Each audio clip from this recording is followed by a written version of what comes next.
I got involved with it around the time of the very first in the National Polymer Clay Guild convention at Airmont. And I have been working with it. I enjoy it. It relaxes me. I like the whole medium and what it'll do. And approximately 6 years ago, I had realized that I have accumulated a lot of clay, a lot of canes. I've done a lot of projects. I've covered eggs, I've covered pens, I've covered boxes, I've made necklaces, I've made pendants, and I was accumulating my own little private collection, and I realized I need to do something else. So I got involved with a place called the Cerebral Palsy Kids Center, which is a facility that I've used throughout my whole career, is referring kids to therapy. And ironically enough, one of my 32-year-old ex-patients who had a pretty severe case of cerebral palsy, yet had a really strong, intelligent mind, who had a degree from college and was a CFO in a company, asked me to join him on the board of the Kids Center.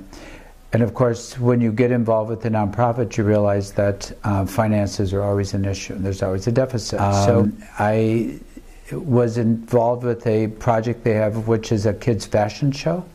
And I decided, well, maybe I'll make some form of jewelry and donate it, and they can sell it and maybe make a little extra money for the style show. So I made about 100 hearts. I decided I was going to choose the heart theme because the money was going to the support of the therapists who are the heart of the Center for Continuing Education. I made 100 hearts. I gave it to them rather reluctantly because I think they always expect a doctor to not have art skills and stuff. So I said, you know, see what you can do with these. And within a week or two, they sold all 100 of the hearts to all the staff, and people came in, and the parents. And so by the time the actual fashion show came up, I had made about 300 or 400 hearts.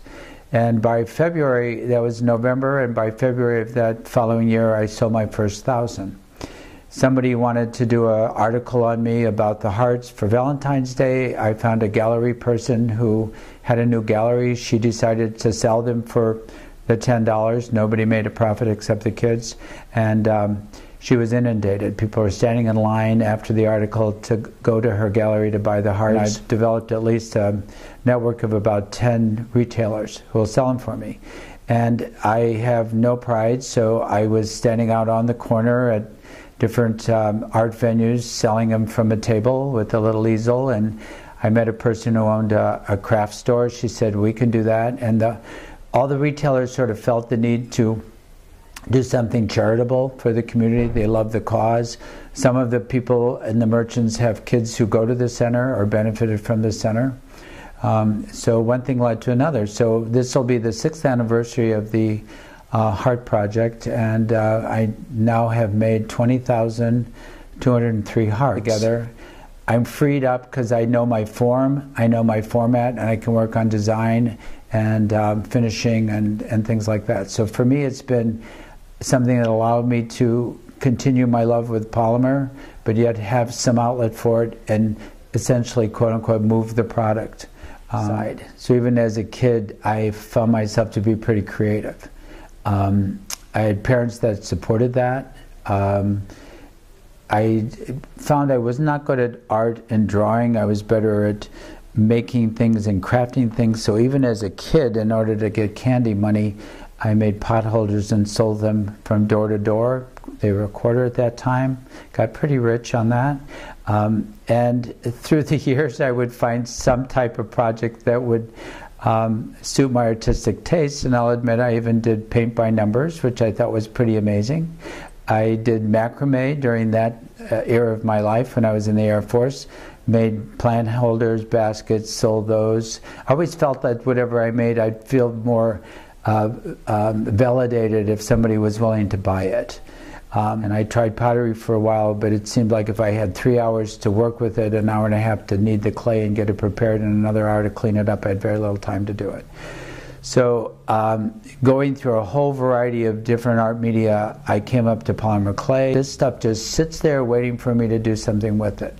So it's not demanding. I don't feel any hurry in it. If I don't finish the project, it'll be there 2 weeks later. And so for me, it just has a great fit, and it's very comforting. I sort of joke with people that this is my, replaces my need for Zoloft. After a very busy, stressful day, I can go down, make some hearts, listen to music, and end up with some product that's going to outlive me. So, being a Depression-era child, nothing goes to waste. So I have scrap clay, and I'll use that for the guts, and then I'll back the heart with another complementary color that matches the front. And my limiting factor was always the scrap, because if anybody has watched me work on these hearts, very little goes to waste. So I would take sort of old ProMat clay and old clays that I had and turn them into scrap. And it got around the polymer clay community that I needed scrap clay. So I think Lindley started it off and announced to all the people that went to a retreat in Virginia that Ron can use some scrap clay. 2 years ago, she came back.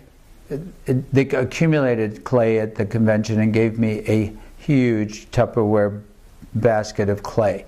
But it was some just total scrap, but a lot of canes people made 10 or 15 years ago. They didn't know what to do with. A lot of clay they didn't want anymore. I got a lot of Sculpey. And so I started taking that clay, and when I opened it up, it was almost like Christmas, because there were little Skinner blends in there, striped canes that I could manipulate. So I decided, well, what am I going to lose? I'm going to take these canes and try to redevelop into something else, and it's just been great for me because I can sit there and end up with redesigned canes. And so that has actually caught on. Actually, the very first person who sent me their scrap was Maggie Maggio.